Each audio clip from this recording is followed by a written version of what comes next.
Hey guys, welcome to WeaponsEducation.com. I'm Rich Wyatt from American Guns on Discovery Channel and Gunsmoke. And I am so excited to be down here at Tom's studio shooting this video right now. But what I'm even more excited about are these two Colt Pythons. I am a big time Colt fan. I love Colt. I love Smith & Wesson. Great American-made guns. But this particular set of guns, these Pythons right here are awesome, guys. Of course, everybody knows the iconic 6-inch barrel Colt Python underlug, ventilated rib. This is the quintessential 357 double action Magnum gun. This is it. But this particular set is special. First of all, it's two consecutively serial numbered Pythons in a case. That by itself is rare. But let's add something else. There's a gold inlaid serial number on each side. Typically, the serial number is not stamped on the outside of the frame. It's on the inside between the crane and the frame. On this one, it's on the crane, and it's also stamped on the side of the gun in gold. It's awesome. Now, the other thing that's very, very important about this gun are the stocks. The stocks on this gun are cut in a traditional Smith & Wesson pattern. This is the double diamond series that you would see on an early Smith & Wesson Model 29 or on a Model 1957. Now, a lot of people back in the day really liked the Smith & Wesson action, but they loved that Python barrel. So they made a gun called the Smolt, a Smith & Wesson action with a Colt barrel. This gun, whoever had them made up, decided to have these custom-made stocks with Colt medallions, but the Smith & Wesson double diamond checkering pattern.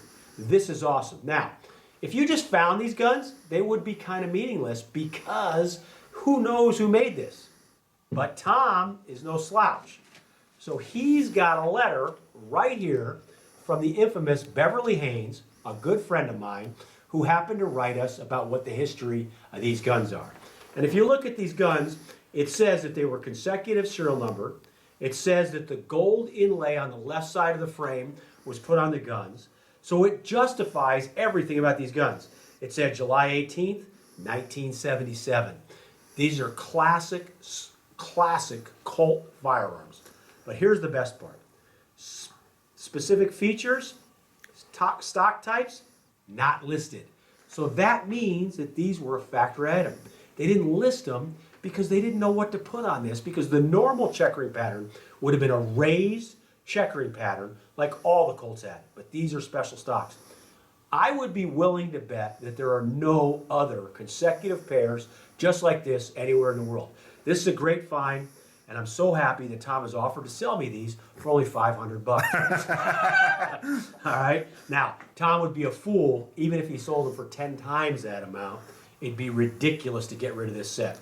This is a piece of American history, the combination of two of the greatest, most historic American gun makers, Smith & Wesson and Colt. These guns are very, very valuable, and I wish they were in my collection. Sadly, they're in Tom's. When I leave here, I'm going to see if I can take them with me. Let me ask you a couple of questions, Rich. Talk about the Colt Python in general. What makes them so special, so collectible, and why don't they make them anymore? Very good question, Tom. First of all, the Colt Python was one of the most accurate production revolvers made. The only production revolver made more accurate is the Dan Wesson. And the reason for that is the tension system that's on the barrel. This particular gun is very, very accurate because the barrel is high quality. The reason they stopped making this gun is, at Colt, this is a handmade gun.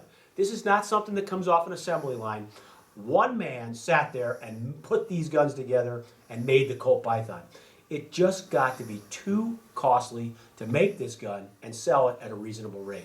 Now, the prices that they're getting for them today, I'm kind of surprised Colt hasn't brought it back because they're bringing big, big bucks. And if you're wise, this is one of the finest investments in the country.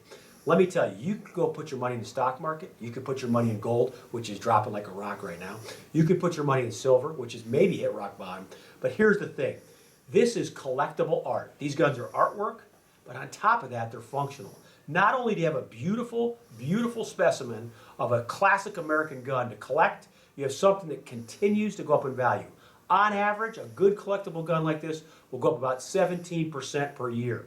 This particular set of guns, I'd say would go up exponentially. And I'd say whatever Tom wants to get out of these guns is what he'll get from a Colt collector, because these are very, very rare. The rarer the gun, the more classic the gun, the more valuable the gun. So this is something that a guy should try to own. Now, I think Tom kind of lucked into these, and he got a great set of guns. Good for him. Congratulations. Job well done, Tom. I only paid $5,000 for the pair, by the way, which I think. $5,000 for the pair. You should have never said that, because now there's some collectors out there going, I got to get those from Tom for $5,000. No, they're 20. But let me tell you something. I've been around here at his house and seen his beautiful family, and Tom doesn't need the money, folks. He's doing quite well. And so these guns will stay in his collection unless I can skin him out of here today. And you're pretty good at talking me into things, but we'll see. Yeah. These are beautiful. This would be a set that I would personally keep if it came through my store. I'm keeping them. So congratulations. Keep the letter. Very, very important part of the value with these guns, and don't shoot them. I'm not going to. Thank you for your expertise. Oh, my pleasure and honor to be here at WeaponsEducation.com. Everyone's got a question. As a teaser, is it possible you're going to come back? Is it possible? You know, Tom, I think with your help and some of the things that we're working on here at WeaponsEducation.com this week, you're going to see some brand new Rich Wyatt, Wyatt family, American type guns stuff coming out. It'll be Gunsmoke more related than American guns. That's all we can say. That's all we can say. All right. Thank you. Checking out. Bye-bye. Thanks. Bye-bye.